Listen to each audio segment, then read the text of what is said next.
Aussie man dies while surfing in Lombok. Mataram. An Australian tourist named Andrew Richard Wiseman has died after drowning while surfing at Tanjung Aan Beach in Lombok, West Nusa Tenggara. Based on reports received by police, the 52-year-old man went surfing alone around 11 a.m. on Sunday, Center Park Police Chief Adjutant Superintendent Commissioner Khalilur Rahman said. Andrew was found dead at around 1 p.m. During his time in Lombok, Wiseman was living in a homestay in Kuta village, Pujut district, in central Lombok. The police questioned two other foreign tourists, Eva from Germany and John Robert Hatton from Australia, who had seen the incident firsthand. They were the ones who saw the victim drown. Based on the information, the victim drowned directly below his surfboard, Khalilur said on Monday. The two tourists, as well as local residents, immediately brought Wiseman back to his shore using a boat. Wiseman was given emergency first aid for 25 minutes, but he could not be resuscitated, Khalilur said. Personnel from the Kuta police came to the location after receiving reports and brought Wiseman's body to the local health clinic. The victim's brother, Stephen Wiseman, took the body and refused an autopsy.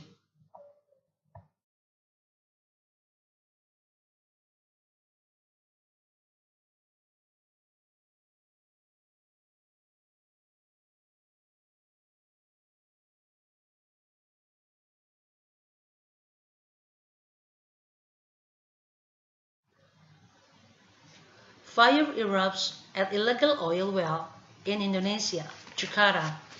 A fire erupted at an illegal oil well site in Indonesia's northernmost province on Wednesday, killing at least 18 people and injuring about 40 others, some of whom were badly burned, authorities said.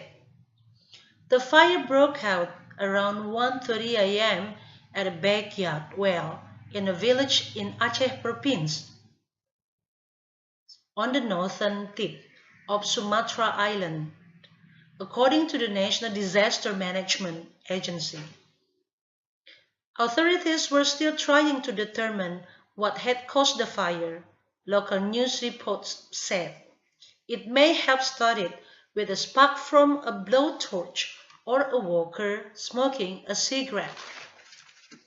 Television news footage and photos showed flames rising at least 10 meters into the air in the farming village of Pasir Putih in East Aceh district, which is about 1,600 kilometers northwest of the Indonesian capital, Jakarta. Villagers had gathered at the well shortly after midnight, carrying buckets, jars, and barrels in hopes of collecting crude oil after being told about the massive spill there, according to the disaster agency. A group of people came to gather up oil and they weren't supposed to be there, the disaster agency said in a statement.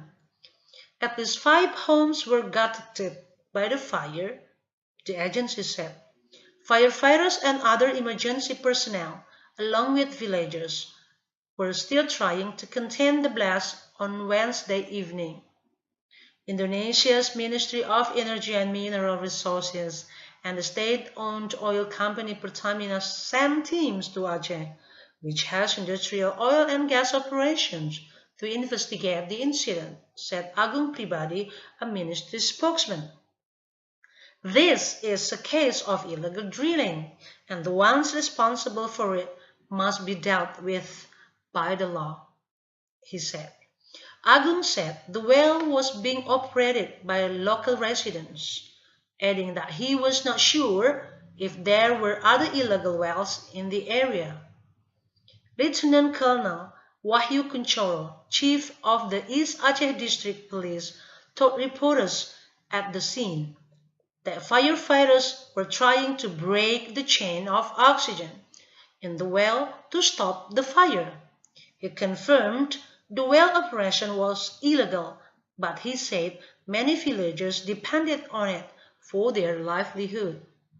Illegal well operations are common in Indonesian regions where oil is present, including on the islands of Sumatra and Java. In some cases, the wells were abandoned by the Dutch colonial administration that once ruled Indonesia and are now run by groups of villagers working around the clock. Oil doesn't come up to the surface easily in these old wells, so they tried to pump it up manually, then try to separate the oil by distillation in barrels. And that's where they probably had the fire, said Mangantar Marpaung, former chief of the Indonesian Mining Fire Rescue Agency. Then they sell it as kerosene to the local market or for motorcycle and fishing boat, he said. Those are their customers. The local governments know, but because they can't provide any other jobs, they look the other way. Elephant poachers arrested in Malaysia. 4 heavily armed poachers who targeted wild elephants in Malaysia have been caught, officials said Tuesday, the second such arrest in less than 2 years. Wildlife officials said the gang caught near the town of Gerik in the northern Malaysian state of Perak was found with deer antlers and suspected tiger bones. A joint police and wildlife department investigation also led the agents to find an elephant shot dead by the poachers in a nearby forest with its tusk ripped out. This crew is notorious. They hunt elephants, Wildlife Department Chief Abdul Qadir Abdul Hasim told AFP. There are maybe 2 more groups. We are working together with the police on this. A police statement said weapons, including rifles and homemade shotguns, as well as animal snares, were found after they arrested the gang. The elephant's tusks were not found, with a wildlife official believing that they were already sold. He added that the gang, all locals, were believed to have been operating since 2009 and were also active in the nearby state of Kelantan. The arrests come a year after a 7-man gang was arrested in Kelantan with explosives, guns, and parts of tusks seized.